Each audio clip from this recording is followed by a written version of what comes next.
Hey everyone, and welcome back to my channel, Grounding Gaia Mystics, where we talk about all things feminine, ritualistic, grounding, and so much more. My name is Alicia, and today I have prepared a video topic for you on how I honor my cycle, my period, my moon, all that juicy stuff. So if you would like to know more about this topic, continue watching. So this is kind of a part 2 of the video that I just made last week, and that was covering the book called 4 Seasons in 4 Weeks. That was basically my book review. And if you haven't watched that, I encourage you to go back and check that out. This is kind of like a part 2. And I would just like to dive a little bit deeper in this topic for anyone who's interested in honoring and learning more about how to honor yourself and really get to know who you are during this time of the month and all times of the month really, but especially when we are menstruating. Something that I have really been diving into the last couple years is tracking my cycle, so I know exactly when I am going to start my period and start menstruating. And this really does put the power back into your hands, and it gives you confidence to know that maybe you want to schedule things and maybe you want to feel like you have a little bit more in the know of what's going on in that area. And speaking from experience, I remember back when I wasn't tracking my cycle, I would just kind of let it happen and it would just come out of nowhere, and like I would be feeling moody and sometimes I wouldn't understand why. So just knowing when, like what's going on with your hormones and knowing when you're going to possibly get your period is a very empowering tool to have. And so I really encourage you guys to do that. An easy way to start doing this is just start right now. Like the next cycle you have, mark that in your calendar. And usually I menstruate every 30 to 34 days. I have a little bit of a longer cycle, so I don't get worried if I go past 30 days. But if you're someone with a shorter cycle, like 28 to 30 days, that would be telling for you right there. So just getting to know like how long you have in between and really starting to do that is the first step to getting to know what's going on for you. One of the next tips that I have is to let people know what's going on. And you know, there is kind of like this underlying shame that women have, unfortunately, where you know we've been told that like we're PMSing, or oh, you must be like going on your period, or this is why you're acting this way. And yeah, sometimes it is why we're acting that way. We are about to lose blood. We are losing a part of ourselves, and that is really sacred, and people need to start recognizing that, meaning we need to start recognizing that and be responsible for that feeling. Yet we also can be allowed to let people know what's going on and why we may be a little bit more irritable, or why we may want to be a little more recluse and less social. And you know, for those who have jobs and need to like go to work and interact with people, be a little more patient with yourself. If anything, just know that you know you're not the only one going through this, and if anything, maybe team up with a coworker, and you might be in sync with somebody at work or in your family or something like that. And just having that weight lifted off your shoulder, like you're not the only one going through this right now, would really benefit you. And I also do encourage people to let their partners know, let whoever is in your life, let them know what's going on. Don't be shy about it. If they love you and if they care about you, they will understand. And if anything, they'll try to help you and make this easier, whether that's listening or just being understanding that this is what you're going through as a woman, or maybe they can go pick up like something for you while you're on your cycle, while you're menstruating. Just anything that's supportive for you that you feel they can do. Don't be afraid to ask, and you know, give them the grace too, because sometimes like if you have a male partner, they won't know really what's going on. They can't really relate that way, but we can communicate that to them in a very loving and kind way so that they can connect with us there. So another tip that I have is to schedule around your menstrual cycle.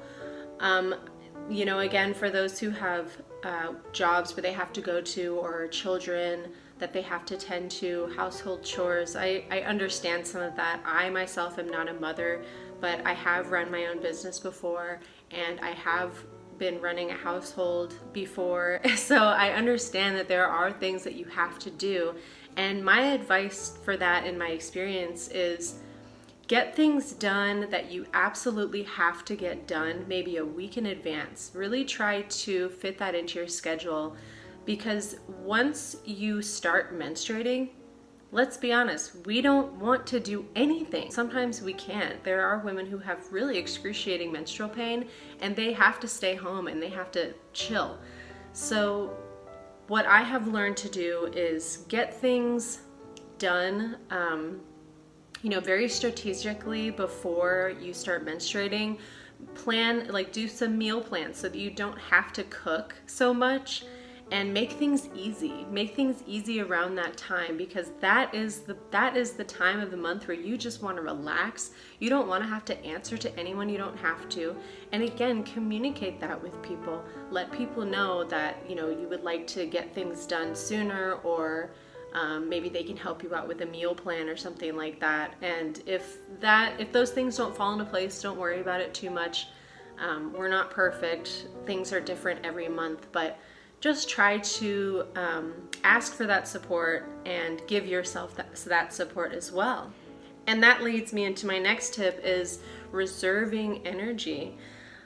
Back when I wasn't tracking my cycle and before I read 4 Seasons in 4 Weeks, the book that I just reviewed, I would always push myself and I wouldn't let myself rest. And I felt like I had to go because everybody else was going. There are people that weren't in sync with me, and so they would be going, or I try not to take pharmaceutical painkillers if I don't have to. If I absolutely don't have to, I won't.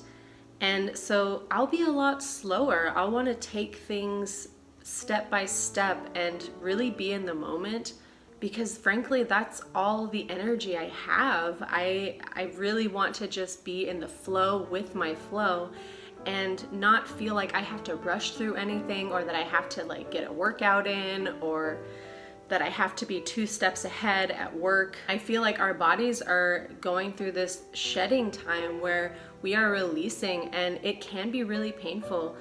Just on a spiritual level, it is painful sometimes to let things go.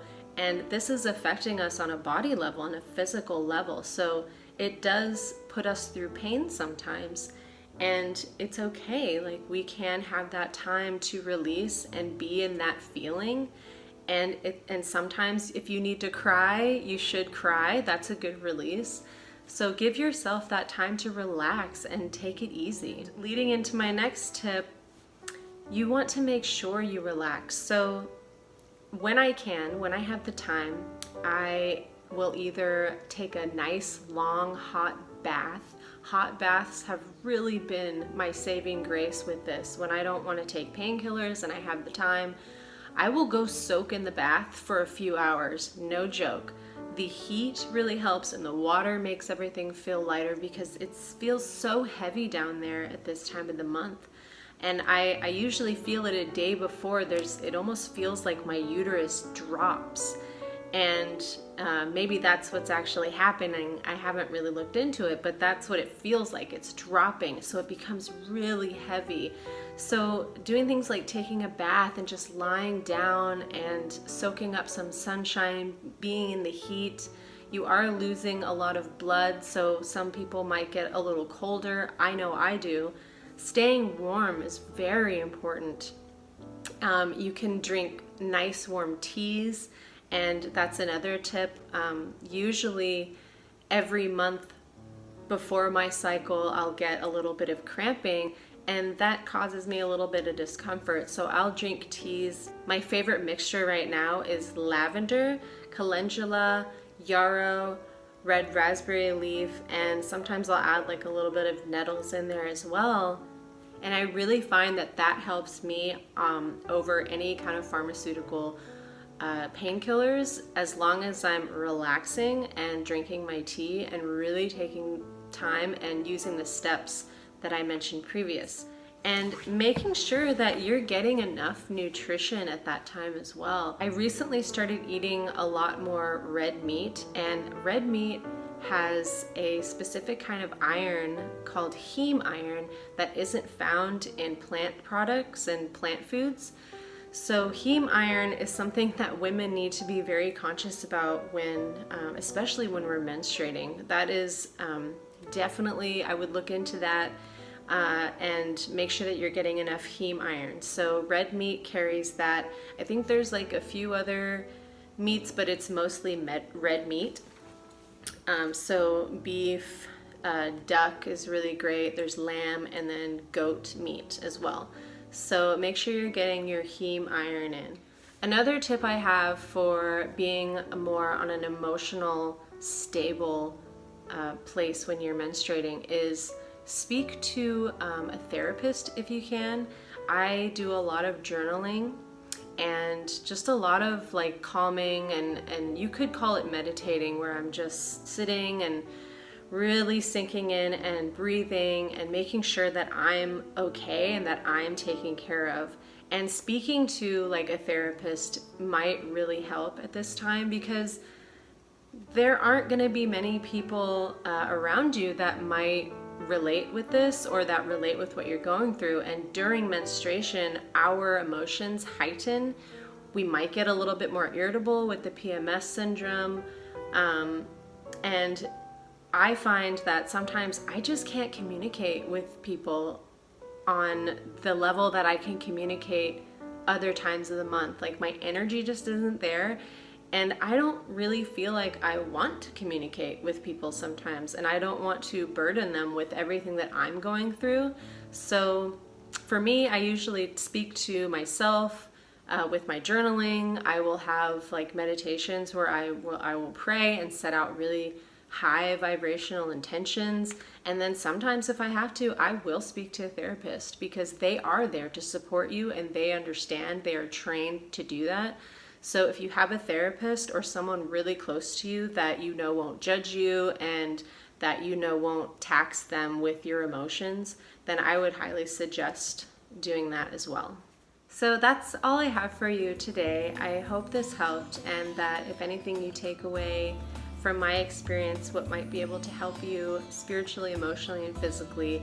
And just remember, you're not alone. And you know, the more that we can speak about these topics, the less estranged we are going to be in our community and society as women, from woman to woman. And I feel like if there are any men out there who are interested, open up to your partner and ask them what they're going through. That might mean a lot to them. These are just some things that have helped me. So I hope you all have a great day, and I'll see you in the next one. Bye.